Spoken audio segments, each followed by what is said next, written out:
Chris, as always, welcome. And I'm going to go ahead and turn over. Presenter, I'm going to go on mute, and I will see you guys back again when Chris is done for the Q&A chat portion of this presentation. And Chris, you can take it away. All right, Carol, thank you very much, and welcome one and all again. Session 3 of our 5 series on covering meaningful use objectives for eligible hospitals.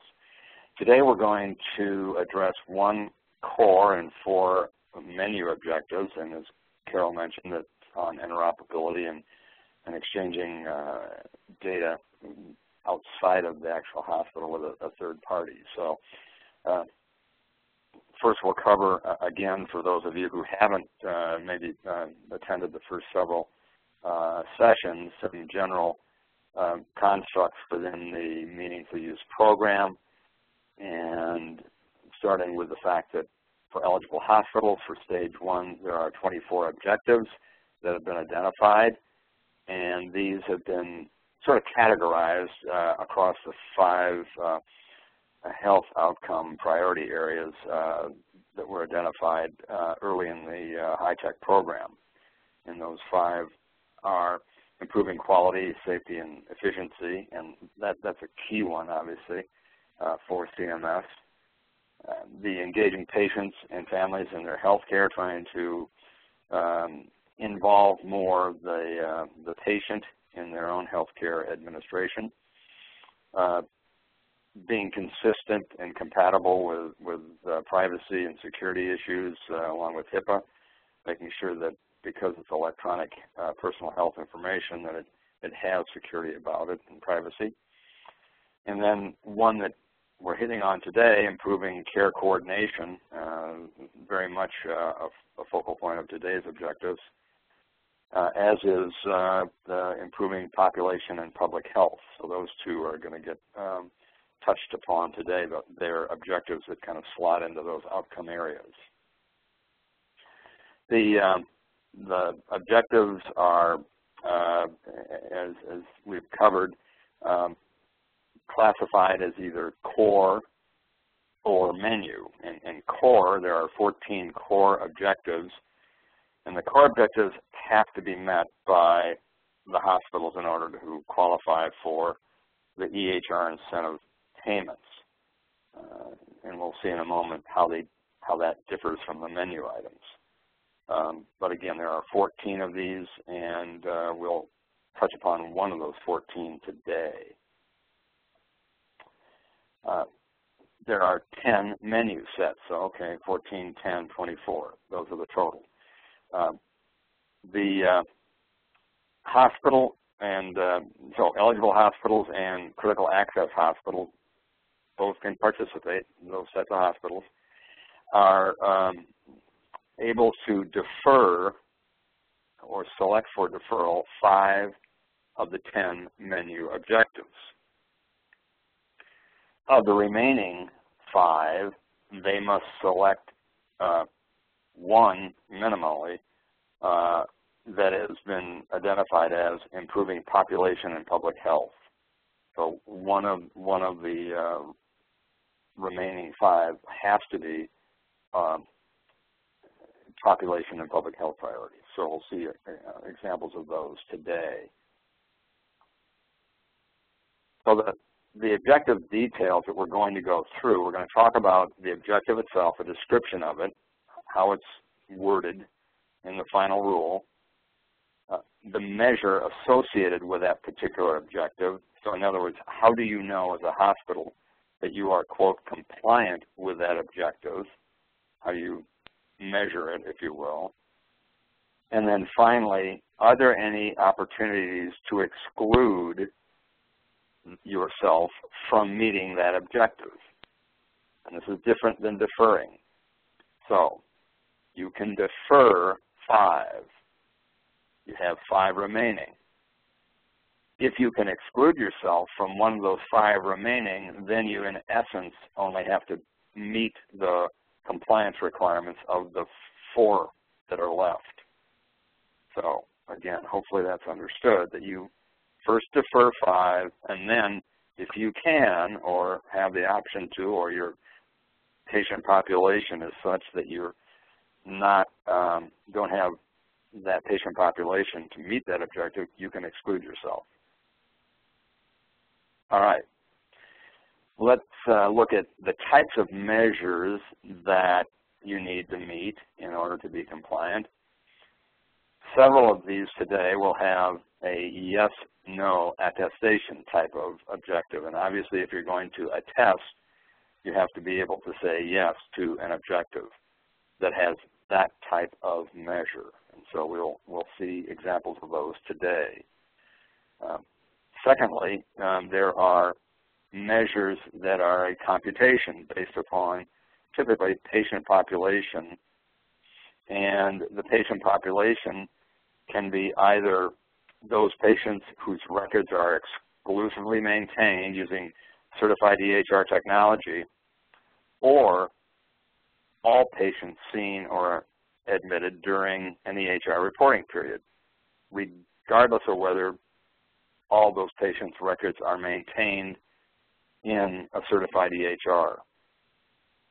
So those are the two types of denominator populations that you can think about relative to a measure. Then the numerator are those patient sets that meet the requirement for that particular measure. So let's, as an example, it might be, recording, and we did this one yesterday, advanced directives for patients who are older, 65 or older.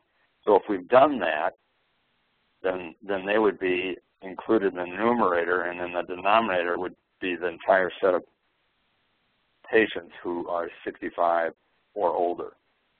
So that's how the calculation would be, and you'd end up with a percent compliant, and there's a target that you have to meet. And if you're above that target, then you qualify for that specific measure. A couple of other points just from a qualifying for the funding. You have to meet all of the objectives that you've either core, all 14 core, plus the 5 that the menu items you've selected. So you have to meet all 19 unless you were able to exclude one. And if you meet 18 or 17, you don't get a proportional funding. It's all or nothing. Meet them all, you're compliant. If you don't, if you meet less than all of those that you have chosen and the core, then you get no funding. Okay, so I mentioned exclusions. There are certain objectives, and we note those as we've gone through the objectives to date. There are certain objectives that, because of either clinical situation, and that's typically it, that you don't have a patient population that measures that particular objective. So you can exclude those and not have to meet them, but you have to note those when you attest. And as I mentioned, exclusions do not count against the 5 deferred menu set objectives, meaning you can exclude, you can defer 5, and then if there are of the remaining 1 or 2 objectives that you can exclude yourself from, that is allowed. So you end up only having to really comply against, say, 4 or even 3 menu objectives. Okay, so let's, again, remind you that we're going to touch upon the interoperability objectives today, along with exchanging data outside the hospital, other than to patients, and that would be more the personal health information space. So other third-party entities that we would be exchanging patient information on. Okay. So as we have done on the other sessions, we want to just make sure from a terminology standpoint that we can try to clarify as best we can some of the terminology used in these objectives. And one of them is transition of care.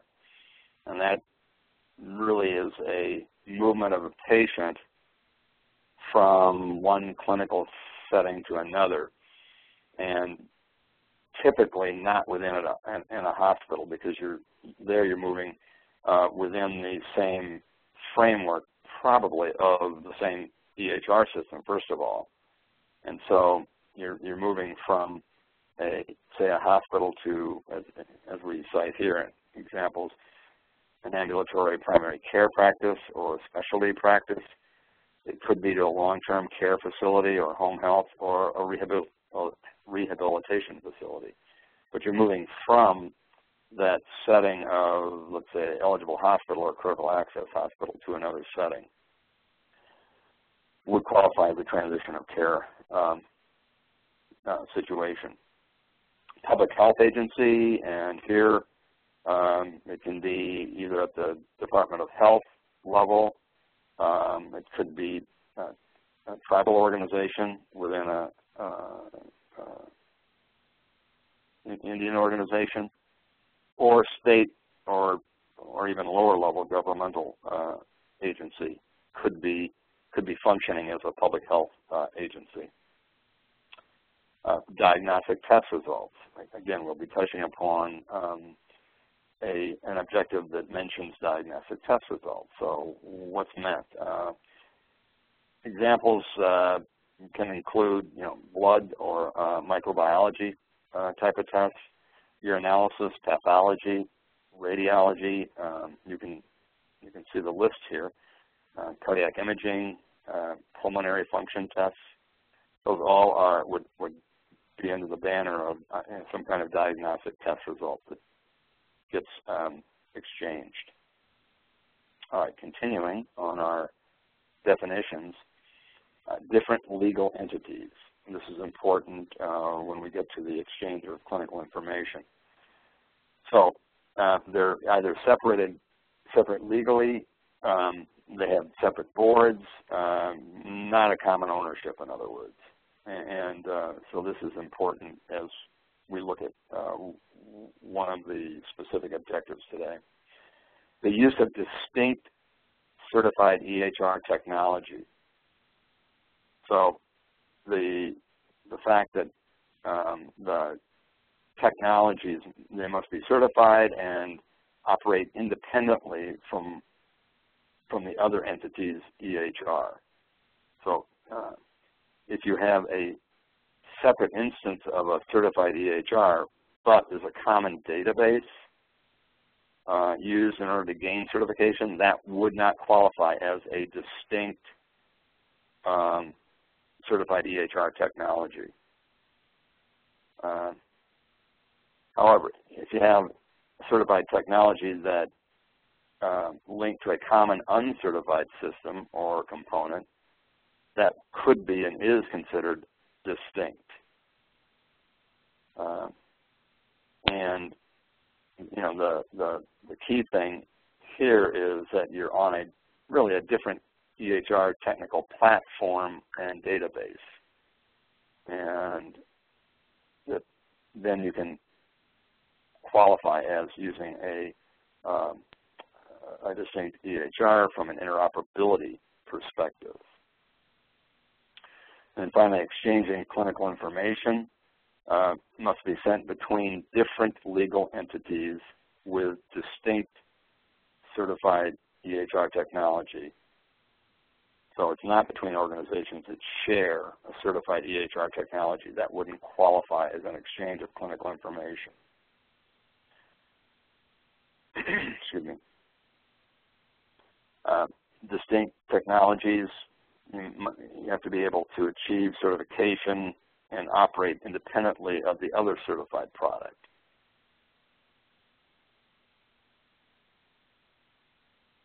And then finally, requires that the eligible hospital must use standards of the certified EHR technology as specified by Office of the National Coordinator,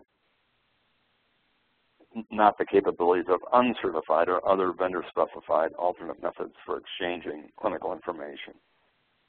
So what this point is getting at is that you're actually linking and sending and receiving the clinical information from the certified EHR technology platform. That it's not that you're not using other technology to do the link with a third-party, different legal entity to exchange clinical information.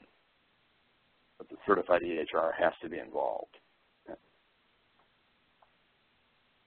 Okay, so let's start reviewing and taking a look at the core objective that we identified earlier as, you know, the one core and then the four menu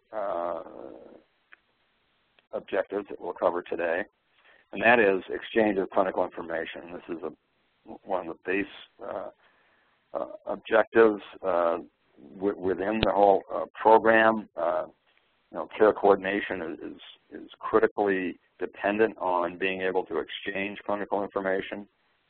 So the capability to exchange key clinical information, and here we get into some of the terms that we just defined. You know, problem list, we didn't touch upon that, or medication list we covered.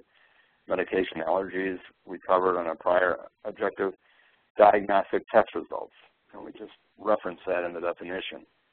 And we have to be able to exchange among providers of care and patient authorized entities electronically. So that could include even some type of payer organization if you've authorized that. Now, the measure is, and this is a yes-no attestation type of measure, is you have to have performed at least one test of the certified EHR's technology, the ability or capability to electronically exchange that key clinical information. So it's not saying any kind of measure that you're going to come up with a numerical answer for. You just have to test the EHR's capability to exchange that key clinical information. There are no exclusions, so everyone must perform this test, and the test must be performed every year. Now, this measure could change, I suppose, next year, or certainly for stage 2, to start measuring some kind of numeric, you know, how frequently the hospital does this. But right now, it's just a yes or no attestation of did you perform the test. And the requirement really doesn't say whether that test is successful.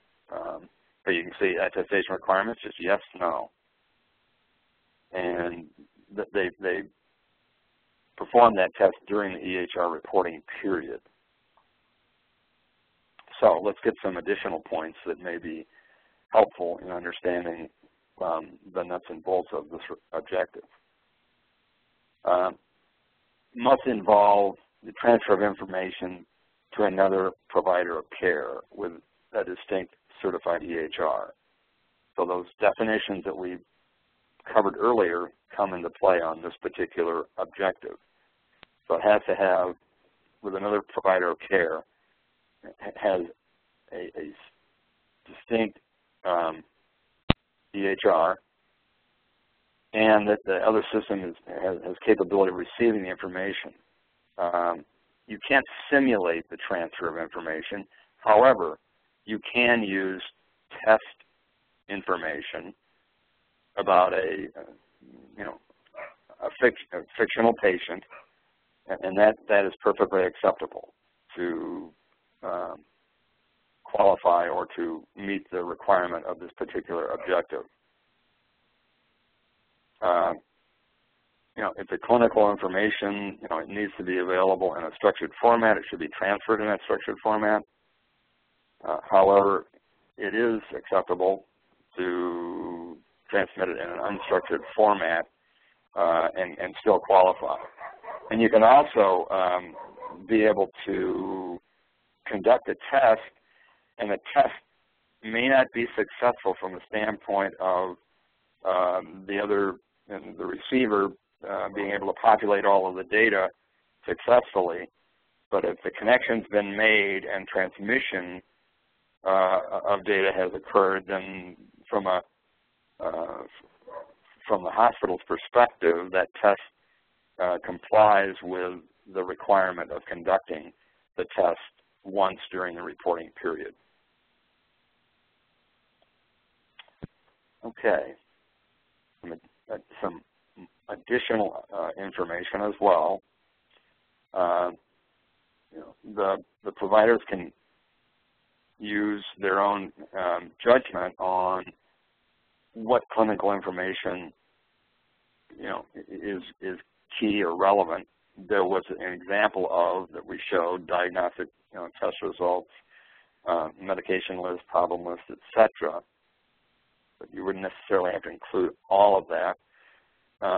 In the standards and certification criteria, the NIST testing, the ONC certification criteria spelled out the suggested standard for testing, diagnostic test results, problem list, etc.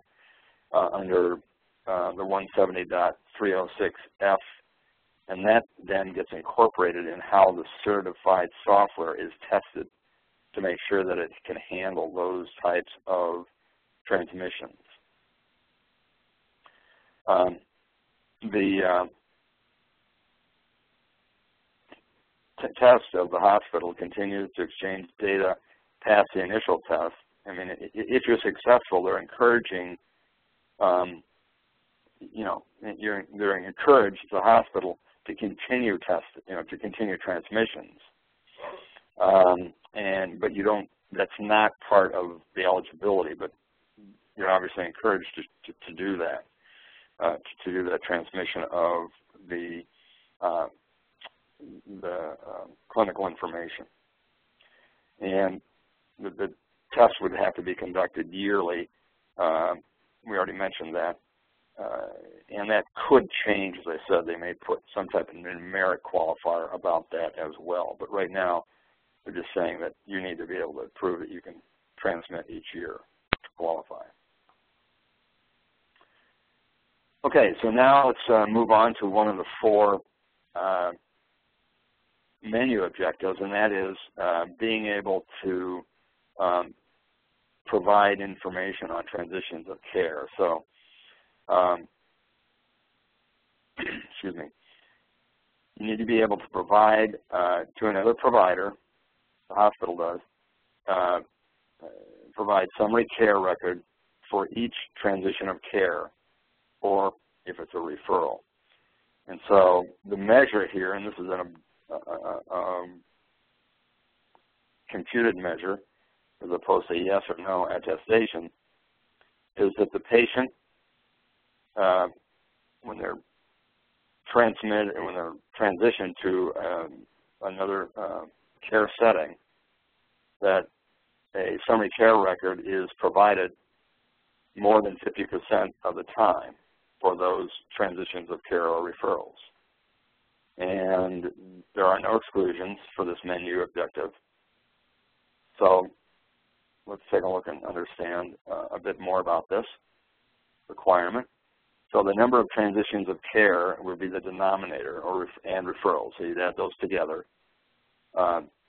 during the reporting period. And again, stage one reporting period first year for Medicare is 90 days contiguous during the federal fiscal year. And it would be for those patients who are either inpatient or emergency department. And the numerator would be those transitions of care patients who had summary care records provided, and you have to end up with more than 50% of the time. So that's how you qualify for this particular transition of care objective. The denominator measure, I mentioned that you can either have all patients or only those patients whose records are maintained using certified EHR technology, well, this is a measure where those patients that are whose records are maintained in the certified EHR are included only. It's the transferring party. I think that's obvious, but the transferring party is the one who is providing the summary care record. And you don't have to send the record electronically. You can, but a paper copy also would suffice. So you can provide it and actually give it to the patient to deliver if you have faith that that patient is going to provide it to the receiving provider. And so that you have to provide the summary care record. It does not have to be necessarily in electronic format.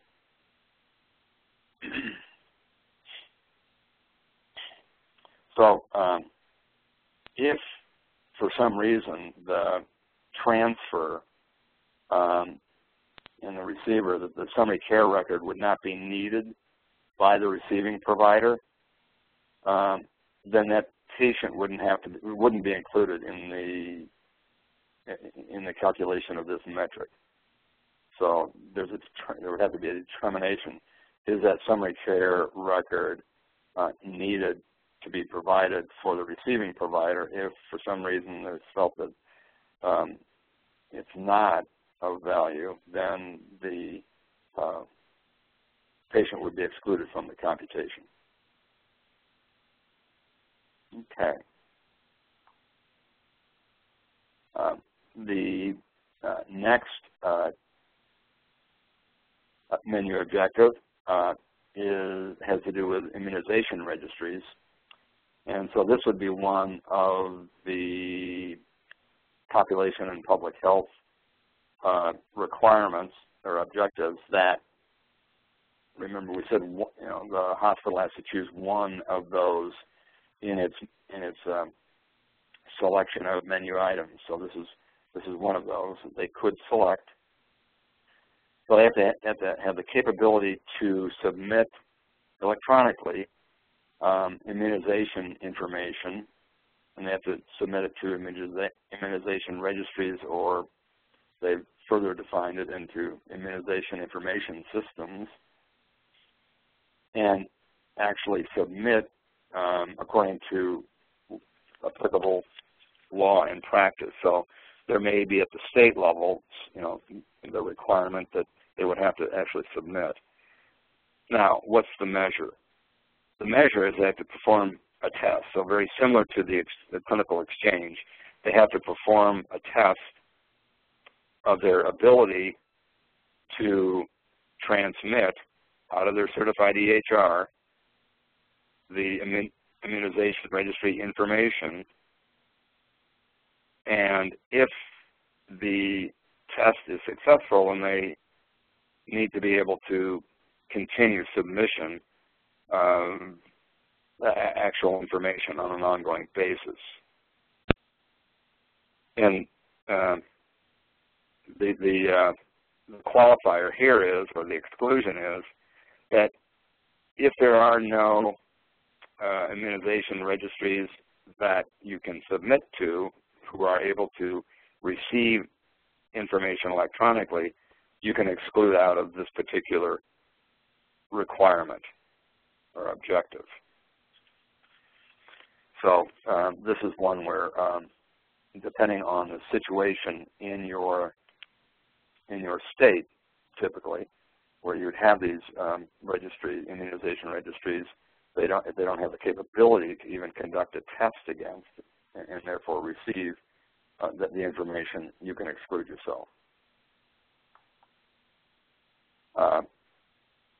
The test has to be performed during the reporting period, and I believe this may be one, I'm trying to recall now, that you can actually perform the test prior to the reporting period and still have credit for it. Again, if there are no registries that are capable of receiving the information, you can exclude, and therefore sort of meet this requirement, if you will. Eligible hospitals must select no next to the appropriate exclusion when applying for funds. So you have to acknowledge that you can exclude yourself during attestation in order to qualify. All right. So some additional information, some of what we had for some of the prior objectives. The test to meet actual submission of the information of one exists. So you have to do a test. You can't simulate a test and not actually transmit. The transmission of actual patient data is not required. You can use test data similar to the other objective that we've covered. And an interesting point, an unsuccessful test meets the objective measure. So you can conduct the test with test data, be unsuccessful, but still qualify and meet this objective. The next statement, if the test is successful, then they want to encourage the hospital to regularly report through the electronic connection. However, there's no measure associated with that particular qualifier to this particular objective. So in other words, if you're successful and you don't continue to report, then you can still qualify, even though they're strongly encouraging you, let's say, to continue the reporting. And then there's the transmission of the actual information. There's a standard, which is 170.302K. You can look that up in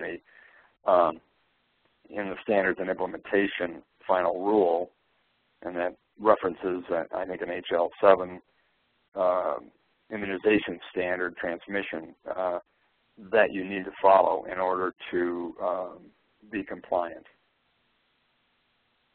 So remember, the objectives sometimes have standards specified. Those standards are typically found under the final rule that was issued through the Office of the National Coordinator for Standards, Implementation Guidelines, and Certification Criteria. Okay, now for public health agencies, capability to submit lab results to public health agencies and to actually, again, submit according to applicable law and practice. So a similar wording as immunization. And again, to qualify for this particular objective, you're going to perform a test, and that means, submitting electronic lab results. And there is a similar exclusion that if there are no public health agencies to receive that electronic transmission, you obviously can exclude yourself from that particular objective. And so there are a number of exclusions in this area if your state isn't set up to receive electronic transmissions, either for immunizations or for public health lab results going to a public health agency.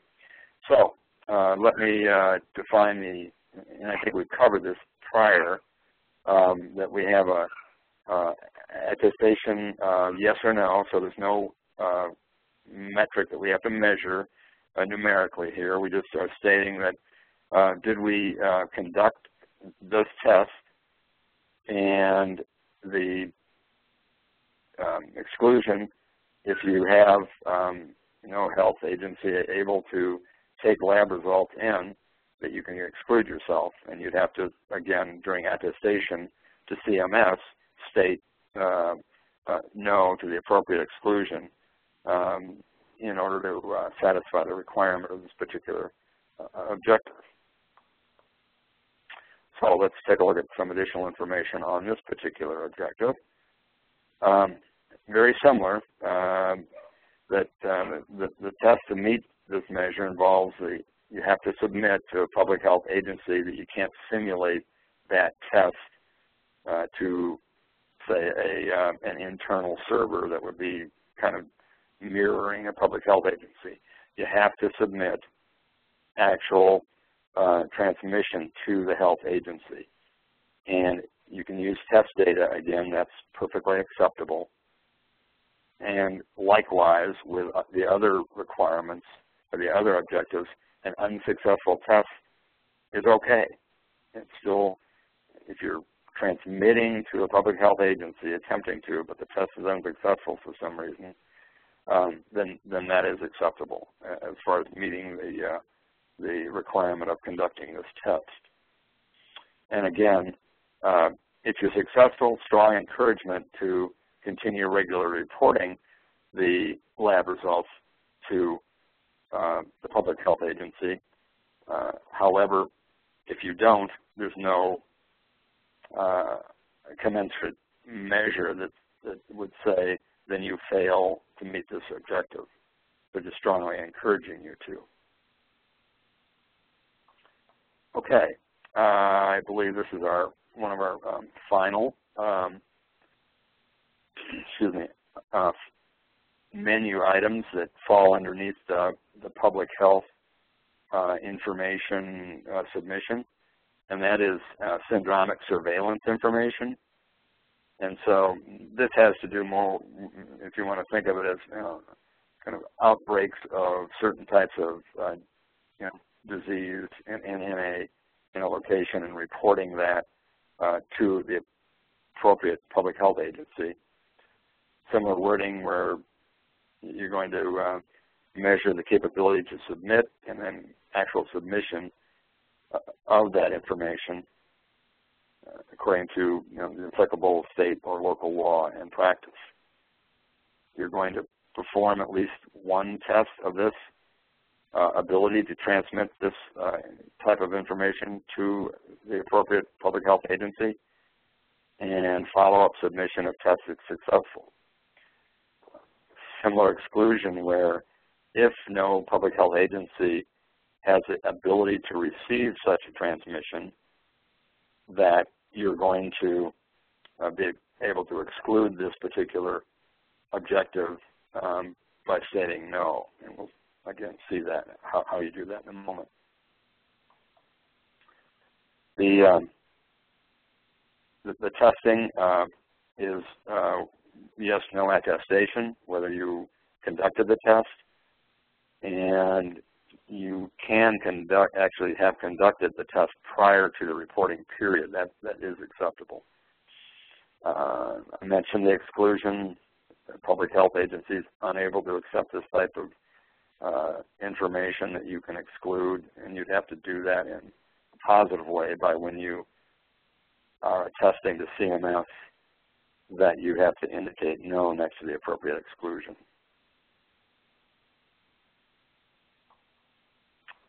All right, we're going to go through similar additional information again. You have to do an actual transmission. A simulated transfer doesn't qualify.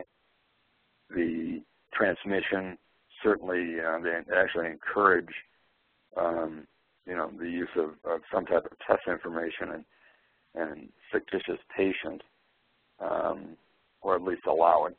Maybe I should say they allow that. And again, if you're unsuccessful with the test, you still satisfy the objective of conducting the test. If the test is successful, the hospital, again, they're encouraging the hospital to continue reporting that information in that, under that media and format. However, if you don't continue, there's no penalty. You still would satisfy this objective. And the transmission of this information follows the standard specified in 170.302L.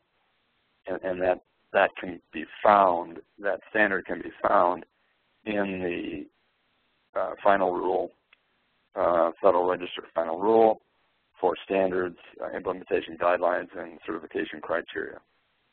That was issued July 28th, I think, of last year.